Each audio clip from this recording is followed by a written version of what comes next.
This is CW Iowa Live. Good morning, everybody. It is 13 minutes past 9 o'clock right now. Welcome back to the program. Lou and Michelle here, along with a good friend, Sheree Clark. And Sheree gives you some ideas of how you can just tweak your food lifestyle in various ways to help make living a little healthier down the road. And you've always said this, Sheree, you said you don't need to jump in with both feet. You can just do little baby steps at a time. And what we're going to be talking about today is one of those steps you can take. Maybe dairy is the thing that's on your menu that you want to try to back off a little bit. And that's exactly what my wife has done, is she has taken one step back. She still enjoys the yogurts and things like that. But when it comes to milk, for example, she is now an almond milk person rather than a dairy type milk person. And you said that's the whole idea, isn't it? That is the whole idea, because a lot of times when, especially plant-based nutrition is something, a buzzword that we hear a lot today. So people say, oh, to me all the time, oh, I could never be vegetarian, I could never be vegan, I could never give up my fill in the blank, whether it's pork chop, meat, cheese, whatever, ice cream. So, but for some people, it's a digestive issue. For some people, it's a health issue, and for others, it's really just they want to experiment. So one place to begin is in the dairy aisle, and there are lots of great substitutes. Now, you and I, Michelle, both know that the best way is to DIY. By far the best way is make your own. But that's not always possible. That's not always possible for me. I can't speak for you, but there are just... It has its place to, yeah, sometimes you aren't, but it always tastes better if you've, made your own almond milk or what have you. But there's also times where there's some really great options out there for a little more convenient time. Store-bought. So I'm going to start with a homemade thing that I did for you. And the first thing, you mentioned milk, Lou, and you mentioned almond milk. I like coconut milk myself, but I don't like store-bought coconut milk as much as I like homemade coconut milk. Why is that? It just, there's extra additives in it, and it just doesn't taste as good. It's like the difference between Chips Ahoy and homemade Toll House. You know, they're both chocolate chips, but come on. No, so, one obviously is better than the other. Exactly, so I'm going to prove it to you. So in the bowl, because this is your breakfast, there's some cereal, okay? So the way that I made the milk that is making your granola wet, and there's something crumbled on the top, I'll get to that in just a second, but what's making your granola wet is just this. And what just this is something that I've had before. This is a whole Thai or young coconut. And what I did to make the milk was I simply opened this with a cleaver, and then I put the ingredients, all of the contents inside into a blender together and blended it, and that's it. You didn't add anything? I didn't add sweetener, I didn't add vanilla, I didn't add anything. It's just fresh coconut milk, and that's how you make it. So it's that easy. And the thing is, we've shown this before. We've shown this type of coconut before, and if you have never seen this before, folks, this is what coconuts look like now. If you go to the grocery store, I'm sure you're thinking about the softball-looking ones that are all hairy. That seems to be that is the way they come out of nature. But they do this to the coconut, and why do they do that? Well, this is the coconut. Actually, people would be surprised. It's big and green. It looks like a gigantic. It's huge. And then when you take off the green, the outside, what's left inside is this. This shape is formed at the pointed, the conical part at the top, and part of that is to facilitate opening. So when I open this, I take a cleaver and I strike it once. After I've shaved this top part down, it pops open and it's really easy. So then just blending it becomes simple. Right. There, you can do store-bought, and Michelle, I've given you a couple of examples over there of some store-bought coconut milk. The one in the can, I'm going to ask you if you would to read the ingredients of that, because Lou, you asked me what else is in it. Why don't I like store-bought? This has organic coconut, water, and guar gum. Right. Okay. So there's something else in there. Now the one in the aseptic container is something different, and it's two different languages. So read it in Chinese. Right. And this one is just it has nothing coconut. Else added to it. It's just coconut.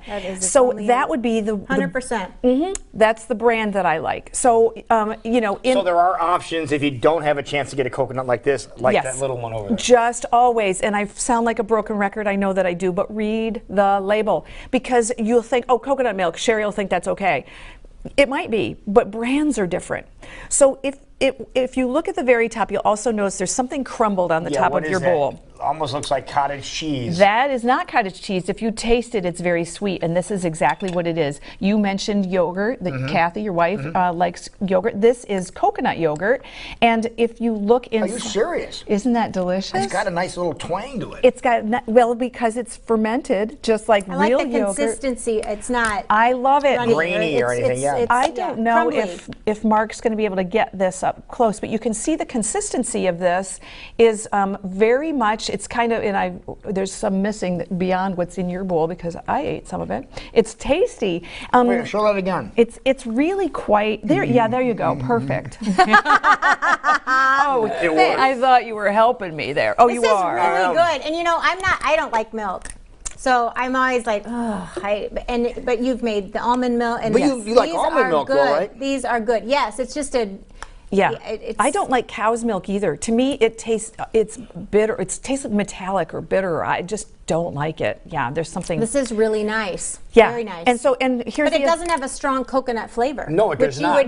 Which you would think it would have, because I'm not a real big fan of coconut That's water. what I'm surprised at. That has a different. There's something about it that I don't get all crazy about. Coconut water from a coconut I like, but coconut water that you buy in a container, it doesn't work for me. But then again, we're back to DIY and doing it the natural way. So now I have some store-bought things that I want to share with you. So in the little square plate, on the wooden plate, what I've got there is a cheese wheel. And I just cut you a little piece off the cheese wheel.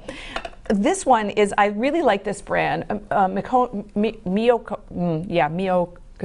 Yeah, what it says there. Yeah, okay. Exactly. This is, they call it a vegan cheese wheel. This one is sun-dried tomato garlic. There's some herb flavors. There's some other ones. I just picked this one because I like it. I like the consistency of it. And that's just on a cucumber there, or is it's there a zucchini slice. Zucchini? Yep. And I also gave you a little bit of bok choy if you wanted to do it in that.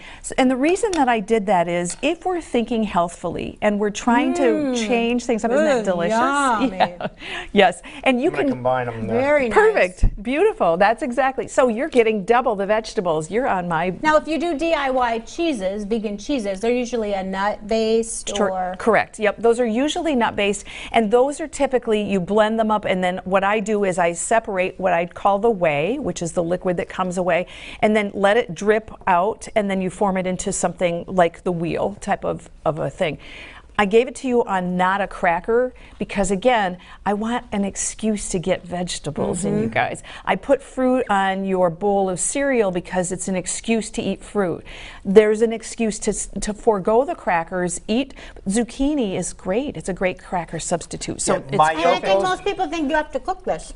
right, exactly. I mean, Yes. So Mayokos is the brand, and it's fairly strong too. It's got a fairly strong flavor. That is delicious. Which I like. The reason I like the fairly strong flavor with it is that you'll eat less. You'll get satisfied, and that's half the key right and you there. feel better. Yes, you're after not bogged you eat them down. heavier Digestion. cheeses and the crackers and the, yeah.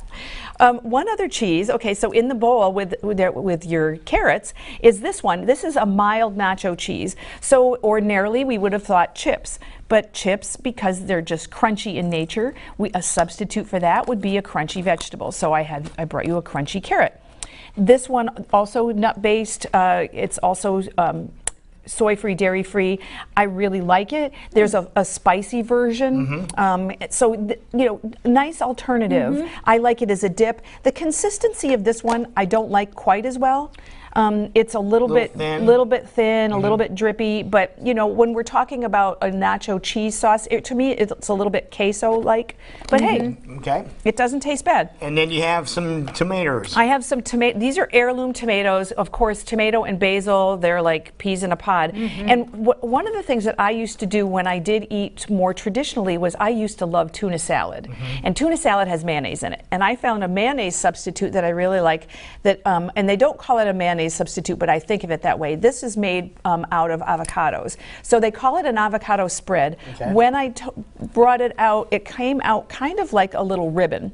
And so it was to me, it's a different consistency, but if you want a little something on your tomato and you don't want to use mayonnaise, it's an option. That's nice. I made a vegan mayonnaise the other day and it was cashew. It was delicious. Yes. Yeah. That is really good. It was very nice. Yes. So many different options. So again, if you just want to eliminate one thing or just take a baby step right. for eating a little healthier, this would be an easy way to do so. Tomatoes are delicious. Aren't those Absolutely. great? It's that now, time of if year. people have Put anything questions with those. about doing this, about taking that first step, I'm sure you'd be more than happy to answer them. Oh, you betcha. Just drop me an email at info@fork-road.com. Visit my website at www.fork-road.com. And I want to know what you do for your cheese substitute, or what's the hardest thing about not doing dairy for you? Mm-hmm. Yeah, my cheese substitute, it's this stuff, it's called Whiz. Oh, dear. And it's in a jar about that big. And you Philadelphia steak sandwiches. Stop. Okay. You're going to get a private consultation here very shortly. Yeah, that's right. And we're going to a break. It's going to be very stern. Just giving you a hard time.